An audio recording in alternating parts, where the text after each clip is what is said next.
Salam saudara yang dikasihi Tuhan, selamat hari Minggu untuk saudara semuanya. Dan pada hari ini kita kembali bersua di dalam pesan khusus Gembala di minggu kedua bulan Desember tahun 2025 ini. Saya berdoa saudara semuanya tetap dalam keadaan baik, sehat, semangat, dan senantiasa penuh dengan sukacita. Hari ini kita kembali melanjutkan apa yang menjadi pesan Tuhan kepada kita di tengah-tengah situasi yang tidak menentu ini. Kita merayakan Natal. Tentu Allah menghendaki kita untuk mendapatkan makna Natal yang sebenarnya, yang juga merupakan jawaban atas situasi yang ada saat ini. Tema kita berbicara tentang kelahiran Kristus Yesus adalah seperti terang yang membawa pengharapan. Yesaya 9 ayat yang pertama berkata, bangsa yang berjalan dalam kegelapan telah melihat terang yang besar. Mereka yang diam di negeri kekelaman, atasnya terang telah bersinar. Ini adalah sebuah pewahyuan yang sangat luar biasa, karena pewahyuan ini datang kepada Nabi Yesaya di tengah-tengah pemberontakan ketidaksetiaan bangsa Israel pada waktu itu. Tapi saudara sudah tahu bahwa Tuhan kita bukan Tuhan yang selalu marah. Tuhan kita bukan Tuhan yang pendendam. Tuhan kita bukan Tuhan yang menginginkan kebinasaan, kecelakaan atas kehidupan anak-anak kesayangannya. Dia yang selalu secara proaktif mencari jalan bagaimana supaya kita tidak terperosok, terjatuh, bahkan binasa di tengah-tengah ketidaksetiaan kita. Kepada bangsa Israel, lewat Nabi Yesaya, dia berikan pewahyuan. Sekarang, engkau akan mengakhiri hari-hari kegelapan itu.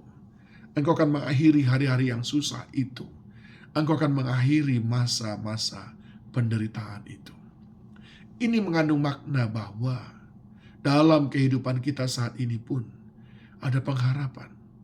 Lewat kelahiran Yesus Kristus, Dia adalah pengharapan sejati kita untuk mengusir kegelapan di tengah-tengah kehidupan kita. Ada banyak kegelapan yang sedang terjadi dalam kehidupan kita. Kegelapan akan dosa yang begitu kelam dalam kehidupan kita. Kegelapan akan sakit penyakit yang tiada hentinya. Kegelapan akan bencana yang belum juga berakhir. Kegelapan akan ketakutan menghadapi hari depan yang sedemikian menantang. Bahkan kegelapan akan kehampaan nilai daripada kehidupan, di mana begitu banyak orang yang tidak menemukan makna daripada hidupnya. Tetapi Yohanes 1 ayat 5 berkata, terang itu bercahaya di dalam kegelapan, dan kegelapan itu tidak menguasainya. Yesus Kristus cukup untuk mengusir segala kegelapan itu. Bukankah minggu lalu saya sudah sampaikan kepada saudara dalam Yohanes 8 ayat 12. Dia berkata, akulah terang dunia. Barang siapa mengikut aku, ia tidak akan berjalan dalam kegelapan, melainkan ia mempunyai terang hidup. Saudaraku yang dikasihi Tuhan, di bulan Natal ini, setiap jiwa, setiap kita mestinya sama seperti para gembala yang dihampiri oleh terang surgawi di tengah-tengah gelapnya malam di padang Efrata. Lalu mereka mendengar perintah itu, pergi ke Betlehem, sembahlah dia di sana. Dan itu yang dilakukan oleh para gembala. Sehingga pulang dari sana hati mereka penuh dengan sukacita sebagai tanda terang itu sudah sirna.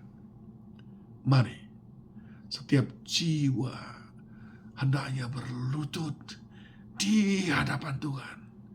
Jangan cuma hiasi pohon Natal itu dengan yang indah-indah, tapi berlututlah di sana, seperti engkau berlutut di kaki Yesus, sang terang itu. Itu adalah makna yang mendalam. Bahwa kita menyadari kita perlu terang itu. Kita menghiasi pohon Natal itu sebagai lambang terang itu. Mari sambil merenungkan renungan keluarga Advent, duduklah di bawah pohon Natalmu. Tersungkurlah di sana dan katakan pada Tuhan, Tuhan, kami perlu terang itu. Kami perlu Engkau, Tuhan.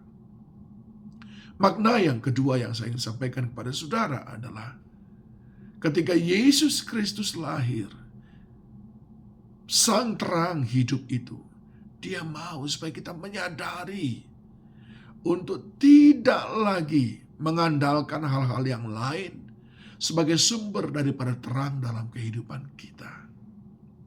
Karena Dia itu adalah janji dan pengharapan kita.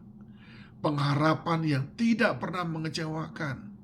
Dalam Matius 1 ayat 21 dikatakan, Ia datang untuk menyelamatkan kita dari dosa. Dan dalam Matius 1 ayat 23 dikatakan, Dia Immanuel yang akan menyertai kita. Dan Dia adalah pengharapan kekal kita. Karena kelahirannya adalah awal daripada keselamatan yang akhirnya memberikan kita hidup yang kekal. Kalau hari ini, selama ini, saudara masih mengandalkan sumber-sumber pengharapan yang lain, tinggalkan dan tanggalkan. Engkau akan kecewa. Tapi datang kepada Yesus, Sang sumber pengharapan satu-satunya. Dia adalah terang satu-satunya. Dan Dia berjanji dalam Roma 5 ayat yang kelima. Dan pengharapan tidak mengecewakan. Karena kasih Allah telah dicurahkan di dalam hati kita oleh Roh Kudus yang telah dikaruniakan kepada kita. Titus 2 ayat 11 berkata, karena kasih karunia Allah yang menyelamatkan semua manusia sudah nyata lewat Kristus Yesus Tuhan kita. Dengar baik.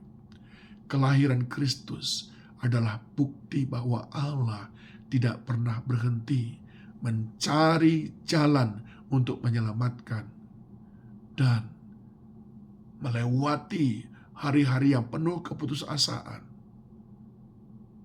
dengan harapan, kemenangan, kekekalan menjadi milik kita.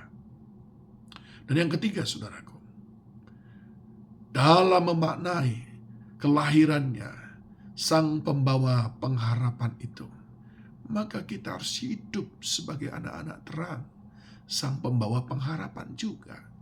Karena itu yang dikehendaki Tuhan. Dia tidak ingin kita hanya sekedar menikmati apa yang sudah Dia berikan, tapi Dia juga mau supaya kita memahami wujud dan makna kedatangannya ke dunia ini, yaitu supaya tidak ada satu orang pun binasa. Bagaimana kita membawa terang itu kepada yang lain? Pertama, Efesus 5 ayat 8 berkata, kita harus hidup dalam kekudusan. Kita harus berbagi kebaikan kepada orang lain. Sehingga kekudusan kita ditambah dengan kebaikan ataupun karakter perbuatan yang kita lakukan sungguh-sungguh mencerminkan Kristus, Sang terang yang ajaib itu ada dalam diri kita. Saudara, dikatakan dalam Efesus 5:8, memang dahulu kamu adalah kegelapan, tapi sekarang kamu adalah terang dalam Tuhan. Sebab itu hiduplah sebagai anak-anak terang. Saudara yang dikasihi Tuhan, dunia ini penuh kegelapan. Kristus datang ke dunia ini. Dia adalah terang pengharapan itu. Dan terang itu ada dalam diri kita yang percaya dan mengikut Dia dengan sungguh-sungguh.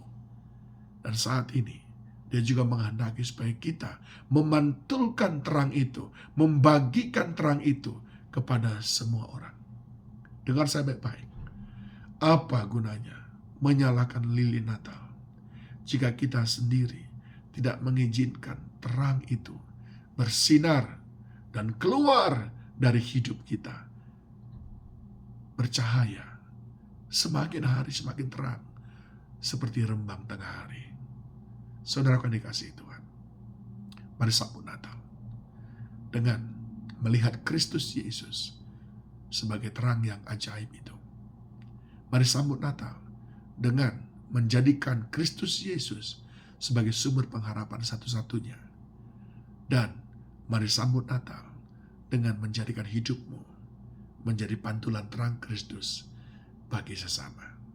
Kiranya Tuhan memberkati kita semuanya. Tetap semangat, saudaraku. Dan sampai jumpa minggu depan bersama-sama kita di Indonesia. Dari Colorado, saya mengucapkan selamat hari Minggu. Tuhan memberkati. Shalom.